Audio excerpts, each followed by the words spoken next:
All right, so we are going to talk about Greta Thunberg. Now, uh, a lot of people seems to get her name wrong. All right, so we're starting with this, where she's actually going to pronounce her name. All right, now I think I still said it wrong, but I'm not sure. It could be just her accent, right? Is where the end of her name comes into play. Um, so I'm saying Greta Thunberg, right? It sounds like she's saying Thunberry. Like I said, that could be just her accent. All right, Greta Thunberg. the Thunberry. Y'all let me know. Is that just her accent? Should I pronounce it that way, Thunberry? Or just Thunberg? All right. I have just got introduced to her not too long ago. Um, Very interesting young lady we got right here. All right. Very interesting. To me, the accomplishments that she has made, right, uh, reminds me of a movie where someone just did unthinkable accomplishments throughout his entire life, right? I think that's what we're going to have here. The movie I'm talking about is Forrest Gump, okay? I mean, he literally did everything he could ever want. Except for pretty much getting the girl of his dreams. That was the only thing he could not do, all right? Everything else was like, I'm going to get a shrimp boat. And bam, he gets a shrimp boat. He wants to do this, bam, he does that. You know what I'm saying? I seriously think Greta is going to be a version of Forrest Gump. You know what I'm saying? Like, I seriously think they would probably be able to make a new movie similar to Forrest Gump, but about her life instead. But it would actually be a true story, not fiction. So I think that would be just incredible. I really hope that she is able to, keep her accomplishments coming. I seriously think it will. Um, so a lot of people, just tears her down, right, because of her age. Why would I listen to a child? Is what they say. All right. So I think if Einstein was her age right now, that same person criticizing her, right, would listen to Einstein, would not have an issue whatsoever. But I think it's because of politics, okay? Because she has left-leaning views on the political issues, right? Not to say she's a Democrat, not to say she's a lefty or anything like that, but she believes in things that lefties believe in. I don't think she has any political affiliation whatsoever, right? Like, if we're going to see that, I'm going to show you guys. She will criticize the left and the right equally.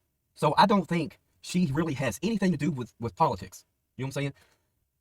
But because some of the views she has, right, conservatives sees her as an enemy because she believes in stuff that most of the lefties believe in.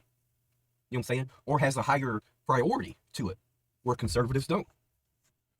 Do any conservatives believe in climate change? I have no idea. I think probably some do. But as we've seen before, they place higher priority on profits, business, different things like that. And then they pretty much, whatever happens to the environment doesn't matter all that much. We're not making that much of a difference. So why are we concerned about what happens with emissions and all that kind of stuff? Like, we're worried about the here and now, the economy, right? I can understand that, but just because you have that point of view does not mean you should try and tear down someone else because they have a different view. You can still listen to that person. Maybe they know something that you don't. Maybe they've seen other things that you don't. You know what I'm saying? It's okay to disagree. Don't tear each other down just because you see things differently. That's not the way we should be doing. At least that's my opinion.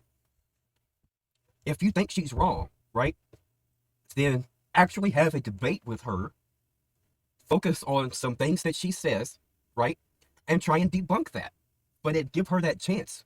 Listen to what she has to say. We're going to watch quite a few videos here. We're going to watch videos from her, and we're going to watch some videos of conservatives trying to beat her down, okay? And I'm going to explain to you why they're wrong, okay? If you don't want people pointing out your mistakes, then try not to make those mistakes, okay? It's as simple as that.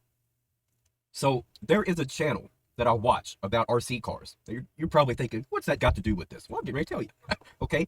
Before I ever knew anything about Greta Thunberg, okay, this YouTube content creator that, does all kinds of stuff with RC cars, okay? Before the end of it, if I got time, I will show you guys a clip of Kevin Talbot. Absolutely love Kevin Talbot. I will definitely mention his channel in the description. All right. So it'll show up as a link. Click on it. It'll take you right to his channel. But sometimes during his ruffle stage, right? Or waffle. I'm not exactly sure which one it is because he does have a similar accent. Okay. But as he's going through and talking about the specifications, the power it makes, the batteries, and then he'll say, all right, enough waffle. Then he'll show her saying blah, blah, blah, right?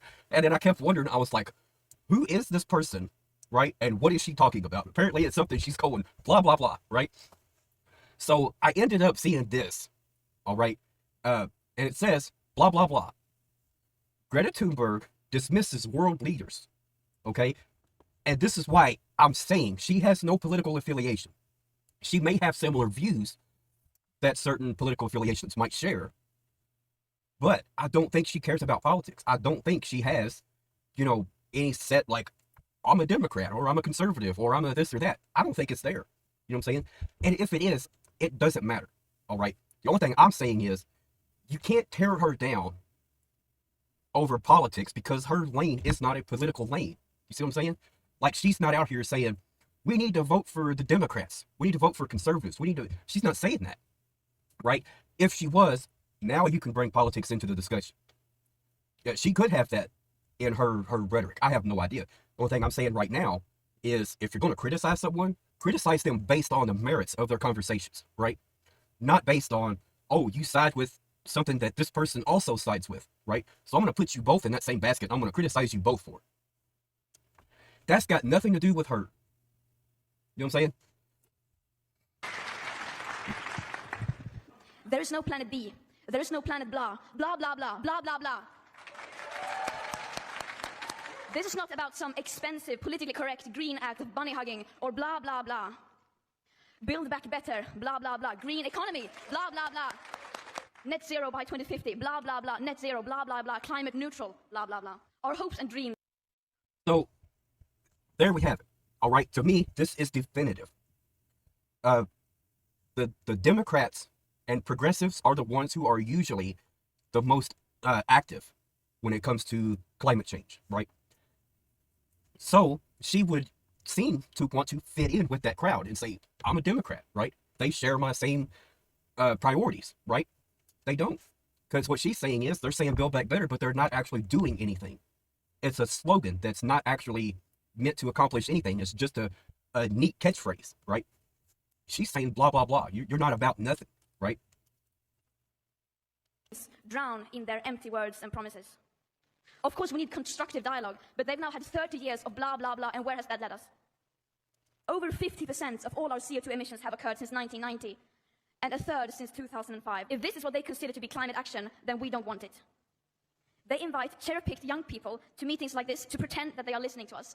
But they are not. They are clearly not listening to us. And they never have. Just look at the numbers. Look at the statistics. The emissions are still rising. The science doesn't lie. Greta, your first climate strike was a lonely event a little over a year ago. And in the intervening time, you have sparked the interest of millions, literally, of children around the globe, demanding action for climate change. What's your message to world leaders today?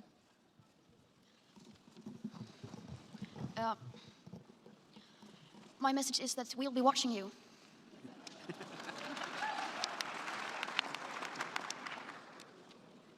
This is all wrong. I shouldn't be up here.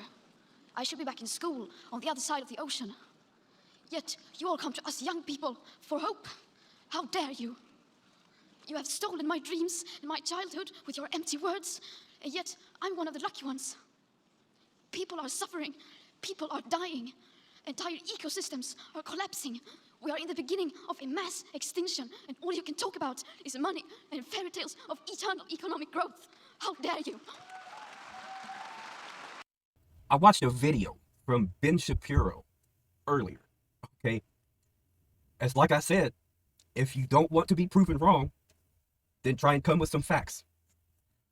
We're going to watch the video from him. And I'm going to explain to you guys why he's actually wrong.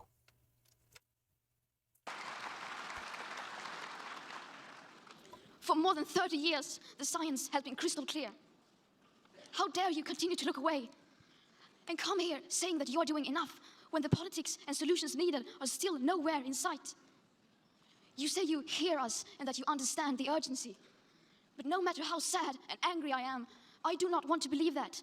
Because if you really understood the situation and still kept on failing to act, then you would be evil, and that I refuse to believe. Now, a lot of people seems to discredit her completely because they think there's no proof of what she's saying, right? There is, and I'm going to show it, all right? The popular idea of cutting our emissions in half in 10 years only gives us a 50% chance of staying below 1.5 degrees and the risk of setting off irreversible chain reactions beyond human control. 50% may be acceptable to you, but those numbers do not include tipping points, most feedback loops, additional warming hidden by toxic air pollution, or the aspects of equity and climate justice. They also rely on my generation sucking hundreds of billions of tons of your CO2 out of the air with technologies that barely exist. So a 50% risk is simply not acceptable to us, we who have to live with the consequences. To have a 67% chance of staying below a 1.5 degrees of global temperature rise, the best odds given by the IPCC, the world had 420 gigatons of CO2 left to emit back on January 1st, 2018. Today, that figure is already down to less than 350 gigatons. How dare you pretend that this can be solved with just business as usual and some technical solutions? I tell you what I want. I want to find actual scientists, right, to go through and review a video like this where she's getting up there and she's talking, you know, all of these statistics and all these other things, right? And I want them to tell us, is she off the mark? Is she somewhat close? Does she don't have a clue? You tell us, all right? With today's emissions levels, that remaining CO2 budget will be entirely gone within less than 8.5 years. There will not be any solutions or plans presented in line with these figures here today, because these numbers are too uncomfortable, and you are still not mature enough to tell it like it is. You are failing us, but the young people are starting to understand your betrayal. The eyes of all future generations are upon you. And if you choose to fail us, I say we will never forgive you.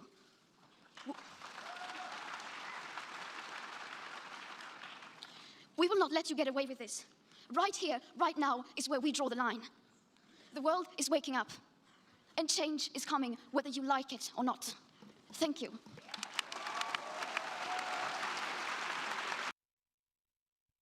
One thing I want to clear up right now, okay?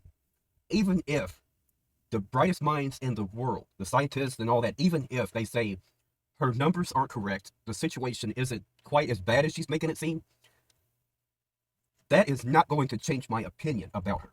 You know what I'm saying? And here's why. There is a serious problem with the climate, okay? So I think it's pretty much undisputed that dinosaurs did exist, right? And the dinosaurs ended up evolving as time went on so that they could, you know, withstand the environment better, right? That is a really interesting topic right there, okay? You know, as far as how a species can evolve depending on the environment, right? But, you know, that's a topic for another day. That's not really what we're talking about right now. What we're talking about right now is climate change. So there is evidence that the climate was changing, you know, when dinosaurs were here. You know what I'm saying? So it should not be that much of a stretch to think that our climate, because it is the same exact planet, right, could also be going through changes. Now, the question of whether or not we are causing those changes is up for debate, right? I think it's reasonable to assume that we definitely could be, right?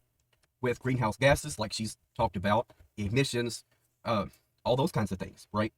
Trump is over in Davos, and he is not the celebrated voiceover in Davos. The celebrated voiceover in Davos is 17-year-old Greta Thunberg. I know, she's 17. I didn't know she was 17. I mean, the way the media portray her, it's like she's 14, but she's actually a 17-year-old. That does not mean she's an adult. It means she's a public figure, and she is due for any sort of criticism any other public figure would receive. I know. I was writing a syndicated column when I was 17, 18 years old. Wrote a lot of dumb stuff. Being 17 and 18 means that sometimes you say dumb stuff. So that's not on Greta Thunberg. It's on everybody who takes her seriously. And the fact that Greta Thunberg... Now, right off the bat, as you said, when you were younger, you wrote a bunch of dumb stuff. I would like to see what that dumb stuff was, all right? Because that stuff might actually be better than what you're spewing out right now, All right. is propped up there as some sort of great intellectual force is truly astonishing because, again, her entire spiel is, I'm a child and I'm very angry. So that's her entire thing. She's a child and she's angry. And she says this, right? She's not hiding the ball. She's a child who's angry and she goes around yelling at adults. And the adults who wish to use that anger as a sort of club with which to beat people who disagree.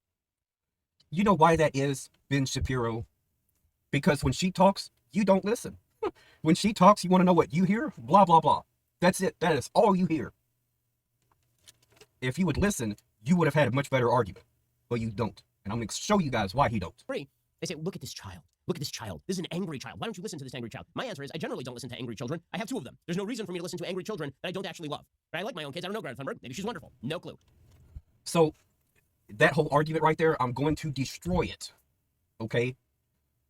When it comes to listening to angry children, it depends on why they're angry.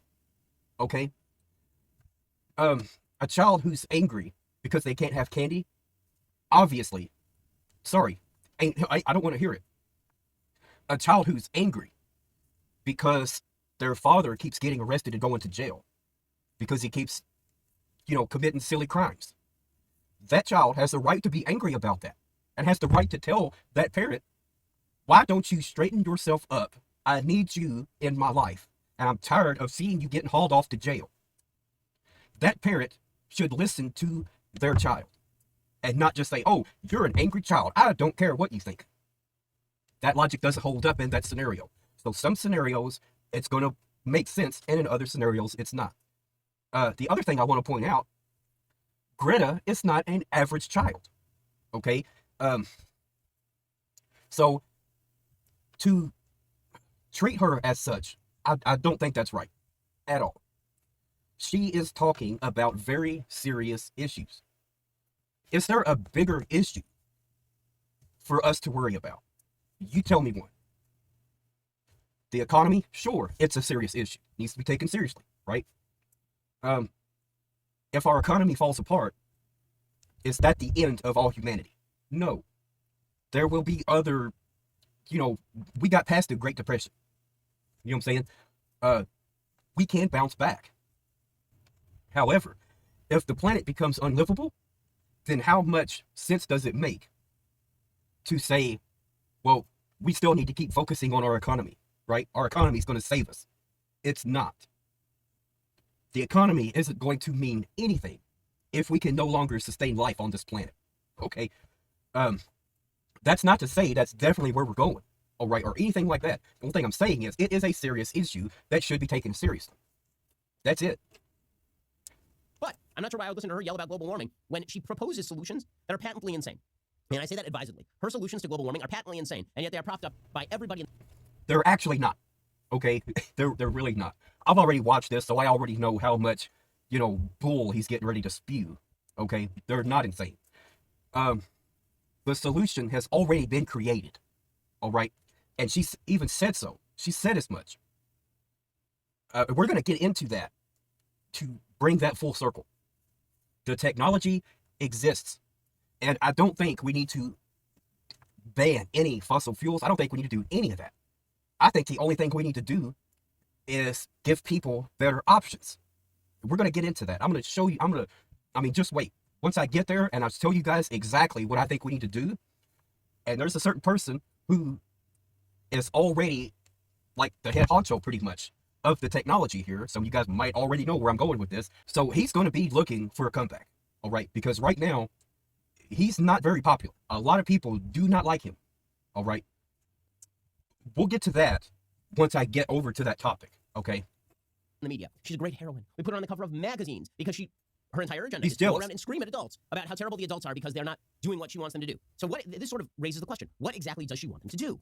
Right? Because after all, if she is screaming at the adults aren't doing it, it would be good to know what exactly she wants them to do. So here's what Greta Thunberg wants the adults to do. And this has been, again, the adult Al Gore shows up and he's like, I'm here, the earth has a fever. And Greta Thunberg is the only thing that can cure this fever, the Al Gore fever. So he was there praising her. She's so important. It's deeply important. So Greta Thunberg, 17-year-old global warming wunderkind, apparently. Here was her solution to the problem of global warming. And it is crazy, guys. We don't need a low-carbon economy. We don't need to lower emissions. Our emissions have to stop if we are to have a chance to stay below the 1.5-degree target. And until we have the technologies that at scale can put our emissions to minus, then we must forget about net zero. We need real zero. not net zero. So net zero means that we sort of don't produce any additional emissions beyond the rates at which we are currently producing. Real zero? So real zero means that you actually shut down the entire economy of the world. No, you've completely missed it. Completely. Okay? I do not take this literally. Even though she says it in a literal sense. I don't take it literally. Because I heard her say earlier, she wants them to panic. She wants the world leaders to panic. But she doesn't mean, like, literally panic. But she wants them to take it seriously. Okay? With this, I think what she's doing, she is setting the bar at the top. At the very top. She doesn't want to aim at 50%, at 25%, at 75%. She doesn't want to aim for any of those. She wants to aim at 100. To have zero emissions. A flat zero, right? I don't think she actually means, like, we have to literally get to zero. She's setting the bar there, right? And I don't even think that is necessary to say, well, we need to start banning this and banning that. No, absolutely not. Okay. Let's watch a little bit more of this, as much as I can take, I think. The world. And unless you think that I'm exaggerating what exactly she's calling for, here's Greta Thunberg, what she actually said at Davos, and she was praised by the media for this. The real reason she's getting praised, of course, is because she yells at the adults. And what the left loves to do is prop up children who yell at adults. And that way, if you attack what the children are saying, if you say, listen, seems like a nice enough young woman, like, I'm not arguing with her passion, that's fine. She has an agenda, that's fine too. I'm arguing with her agenda. That way, the left can say, you're attacking a child, don't you see? You're attacking it. They do the same thing with regard to gun control. They love trotting out children so that they can say, you are attacking this poor victimized child. And it's like, well, no, I think that the argument's bad. I'm not attacking the kid. But the reason that the left props her up is that she says crazy things, but then she also says that she's... That does bring up an interesting point.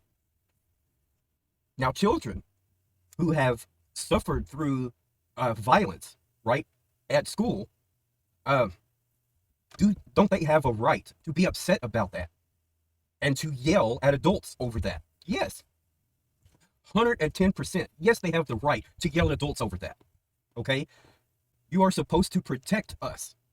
We are under your care, right? And we're sitting ducks. They have a right to get mad and tell them, we want protection. So that argument does not hold up. Okay? It just don't.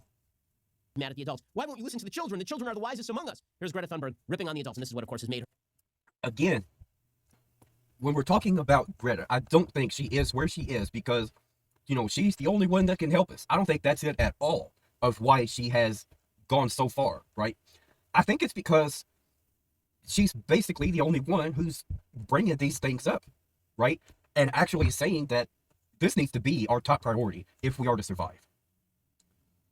This is why I think she's gone so far, because people are starting to hear that and they're starting to think, what if she's right?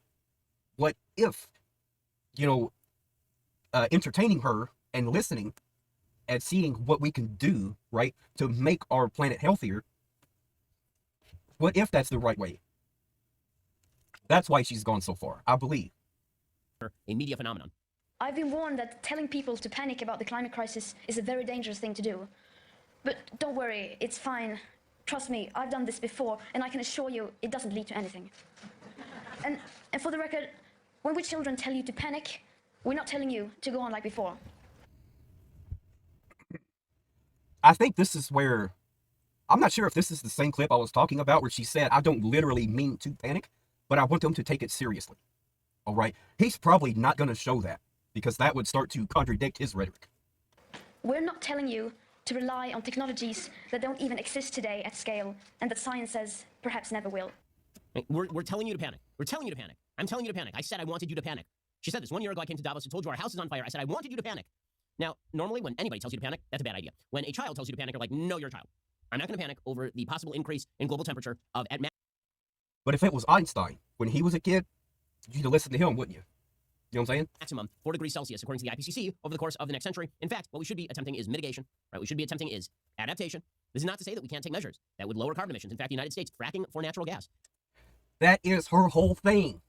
It's about making progress. She's just set the bar all the way at the top.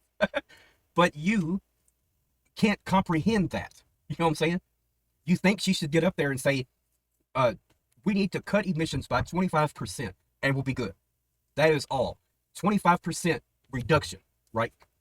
She's not wanting to do that. She wants the best possible outcome, right? So she set the bar all the way at the top.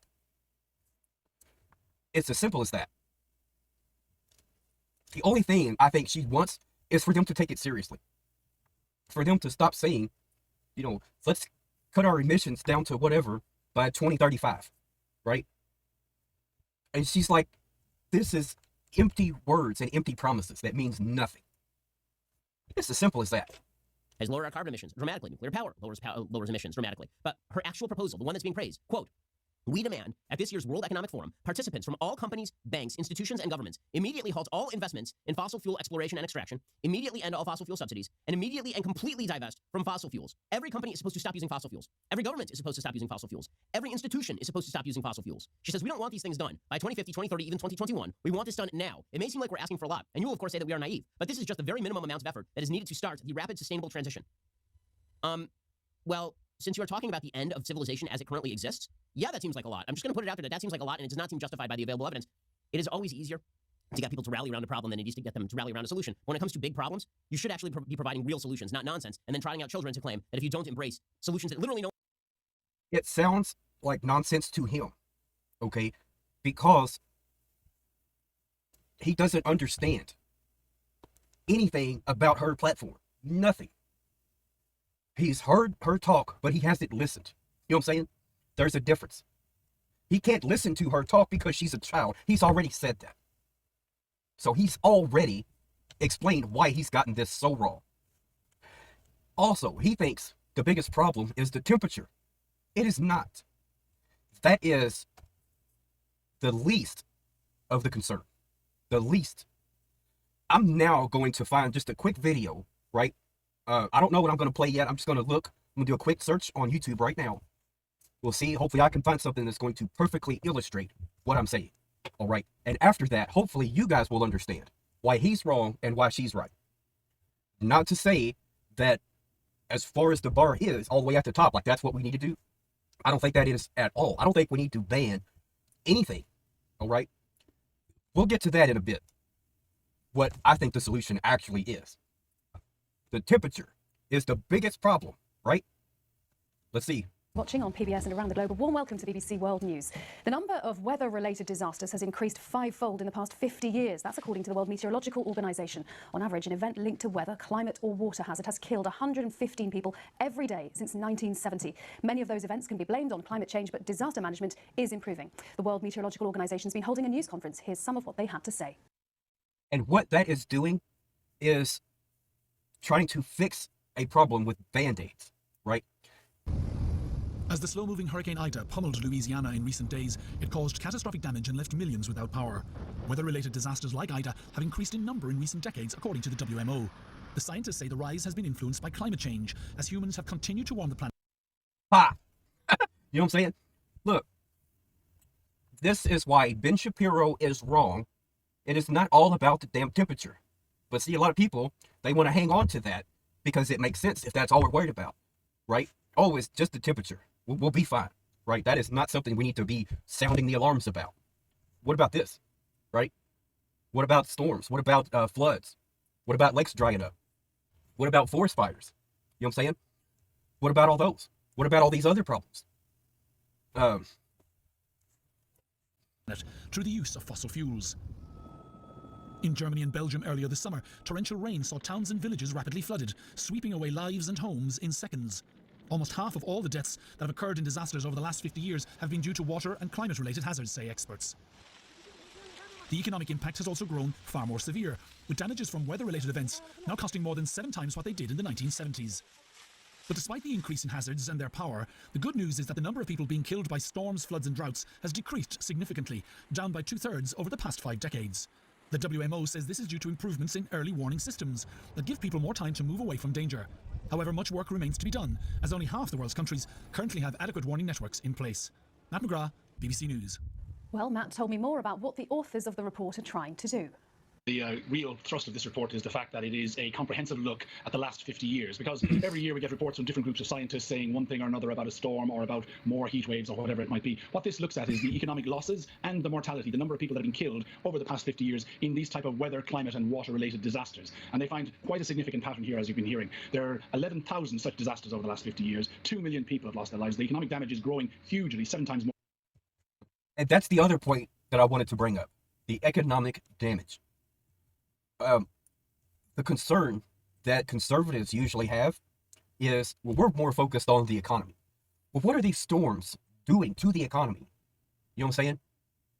Think about, these homes, right, that are being turned into rubble. An entire city, almost, sometimes, from what it looks like. I don't know if it actually is entire cities. I don't know that much. But I do know that the value loss in each of these storms, when they actually start tearing buildings down, is not anything to snarl at. You know what I'm saying? A lot of times these could be people that have invested everything into their home, everything into their car. And in one fell swoop, it's all gone. The car's gone, the house is gone, everything they had is gone. That is a major hit to that economy in that city. You know what I'm saying? So let's go and now look at what I think the solution is, right? Welcome to this week's video. Today I'm going to be explaining hybrid cars and how hybrid cars... So we're only going to watch about the first minute of this as he's explaining the setup on the left, all right? That, I think, is the winner. work. So basically a hybrid car is just a car that uses 2 power sources in order to move itself. So the most common form today is basically a gas electric mix, but it could be something else. It could be, for example, diesel electric, or it could be gas hydraulic, or diesel and hydraulic. There's many ways you could have a hybrid car. And in this example, I'm just going to be explaining 2 types of gas and electric hybrid vehicle types. And the same principles could be applied to a electric and diesel, for example. So the 2 fundamental types of hybrids are a series hybrid and a parallel hybrid. So in a series hybrid, everything basically is in series. So what we've got is we've got our fuel, which powers our engine. Our engine powers a generator, which generates power, which is then used to power the motor, which will drive the wheels, or to charge a battery. And the battery can also send its power to the motor to turn the wheels. So basically everything occurs in a straightforward, simple series. The other type of hybrid car is parallel. So here's my theory on this, all right? What if the generator, right, the only job that the generator does is to recharge the batteries, right? You would need a lot less energy to power that generator, right? Because, you know, the generator could be a lot smaller even if the only thing it has to do is to charge the batteries. Now, my idea would be to have 2 separate battery packs, okay? So that as you're using one side to power the vehicle, the other side, right, is being charged if it needs it. So you would still have your full tank of gas to power the generator, right? As you begin to run out of power for one side of your battery pack, right? The car would automatically switch to the other side and power the vehicle with the other battery pack. Then the generator would automatically start up and run, charge up the battery pack that's not in use, and then the generator would shut off, right? Now, how much fuel do we really think that would take? I don't think it would take very much. You know what I'm saying? I mean, seriously, think about this. You know, I really think that could work, right? So that, I think, could be an option if they were to start building cars like that, right? Where you only, like, you don't need your generator to power the vehicle, right? You only need your generator to recharge the batteries. So, I don't know, you know, maybe some of you DIY guys, maybe you guys could get some of the battery packs that would be used in these types of cars. Get the smallest generator you can, put fuel in it, and see how much fuel it takes and how long it takes to fully charge one of those battery packs. Because I know it's like a bunch of batteries that's in sequence, right? Either way, this is an option. This would cut down emissions dramatically, all right? The question is, why don't more people drive electric cars?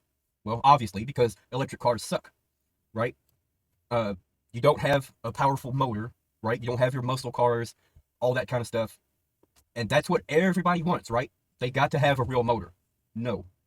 Most people, the average person, does not need a powerful vehicle. You know what they need? They need something that's reliable and something they can afford. We're talking about people who, has jobs and they go back and forth to work every single day, right? For that type of person, the average working class, they don't need a muscle car to go back and forth to work. Now, sure, if it's a gearhead, then sure, he's going to want his muscle car. It's a free country. He should be allowed to have his muscle car. But for everyone else who's not a gearhead, who just wants an affordable car that they can depend on to get back and forth to work, they don't care what it is. As long as they can afford it and as long as it's dependable, right? They don't want to have to keep calling into work because I'm stuck on the side of the road again, right? They don't want that. They want something that's dependable. So the question is, how do we get more people to drive these cars, right? And leave their muscle cars or whatever else for the weekend or for when they want to, go cruising, right? Which would be totally fine. Because if we're cutting down, if the middle and lower class were to, for all of who just want something that's affordable, that, they just need something to get back and forth to work, and they don't care what it is, they would switch to that if they could afford it. So you probably see where I'm going with this. We don't need to ban anything. We don't need to ban fossil fuels. We don't need to ban any of that stuff. We only need to make these things more available to the general population. This, I think, is where Elon Musk comes into play. Elon Musk right now is basically public enemy number one. Okay? What he's done with Twitter is horrific. All right? I mean, it's pretty much worst case scenario if you find out one day that your company is being sold to somebody else. This is worst case scenario, right? I hope he would figure out a way to be done with this Twitter nonsense and focus on something that's more important. This is more important than Twitter, okay? Find people that will run Twitter like it was before, right? And you may get that money back. It may not be a total loss. People are pulling their ad revenue out of it because of the inconsistency of the platform, right? That is not a good thing. So that would be my suggestion to Elon Musk. All right. Get whoever it was that was running the thing before, whoever it was that was keeping the lights on and keeping the investors happy and keeping the sponsors and all of them, get those guys back. Okay. Not every platform needs complete freedom of speech. There has to be some rules. You know what I'm saying? Incitement to violence is something that needs to be taken seriously. All right. Spreading of hate, spreading of all these other things. Like, I get that some of it is down to opinion, but it's a slippery slope. Once you start allowing more and more and more and more and more, at a certain point, you got to draw the line and you got to say, hey, wait a minute, this is just too dangerous, right? This is going to get people hurt. At that point, it's got to go. You know what I'm saying? That is, and even still, by allowing all of that, the people who are, running ads on there, they're doing this and they're doing that, they're going to pull all that out. So now you can't pay your employees. You can't do anything like you were doing before, right? So it's pretty simple. He just thought he found a problem that he could fix. And it's not a problem that needed to be fixed. All right. He went down this political path thinking, oh, politics is so important, right? We got to fix all these political issues. No, we don't. Political issues are not that big a deal. You know what I'm saying? We got to focus so much on politics all the time. It's ridiculous, y'all. So if Elon Musk could create programs, right, that would completely ignore your credit. That's what I'm saying. Completely ignore your credit when it comes to these cars. Completely. No credit check whatsoever. What we need to know, right? Do you have a job and do you have to drive to your job every single day, or at least most days, right? That is the question. How much emissions are you going to save the environment by driving one of these cars? We should consider that valuable, okay? So in that situation, we're not going to do any credit checks. We're going to verify your employment, and perhaps make sure that you've worked at such job for at least a year, right? Or at least a certain amount of time. Not 10 years or nothing stupid like that, all right? 1 to 2 years max to be able to qualify for this, right? Because I understand we do want to make sure that you are dependable, right? Because we know you obviously care about your job because you've worked there for at least a year or 2 years or whatever else, right? And even perhaps also checking their current vehicle registrations. That could also be important, right? Because we want to make sure that you don't have really, really expensive cars, right? Because if you do, then you're probably not going to drive this car back and forth to work. You're going to be driving your gas car. So we want to get the middle class and the lower class. Those are the people who are needing a vehicle and would drive any vehicle as long as they can afford it and as long as it's dependable. Like, that's their only priorities, right? That's the only thing they care about. Can I get it, and can I depend on it to get back and forth to work? As far as that goes, for this hypothetical program that they could develop, Elon Musk could, or someone else that's, you know, has a similar footing that Elon Musk has, they could, you know, put these things, give them a good warranty. You know what I'm saying? That way they can come in, they can get these things worked on, they can get them fixed, and they can get back to forth to work. So the other problem is the payments, right? I think for this program, to drive away with the car, nothing. Absolutely nothing. All right? Now, that's going to sound absolutely ridiculous to a lot of people, but hear me out. If you qualify for this program, meaning you are middle or lower class, then it needs to be affordable or else you can't get it. All right? The down payment, you know, unless they wanted to set the down payment at a low enough price, $200 or $300 max. That's not going to make a lot of sense to most people, because usually the more expensive the car, the higher the down payment is, right? But this would be a special program. This would be a special program that is going to add value to the person who's going to say, I will drive this electric hybrid or whatever electric type of car it is, back and forth to work every day. Every day I have to work, I will be driving this car. That's not to say we're going to make sure that they're actually driving it back and forth to work every day, all right?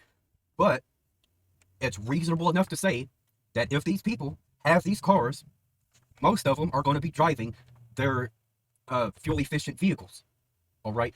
Why would I drive a gas car to get to work every day with gas prices being outrageous, right? If I could go in for free or for $200 or $300 and drive away with an electric hybrid car, right, and save a ton of money on fuel, right? How many of them would say, I still want to drive my muscle car? A few might. And even then, they may not drive their muscle car every single day. You know what I'm saying? But with this program, there would be a lot more electric hybrids or complete electric cars on the road. That, I think, is what would help. The payments also need to be reasonable, okay? You know, perhaps, you know, we have Section 8, we have income-based apartments, we have stuff like that. So maybe this program, if they ever would create it, right?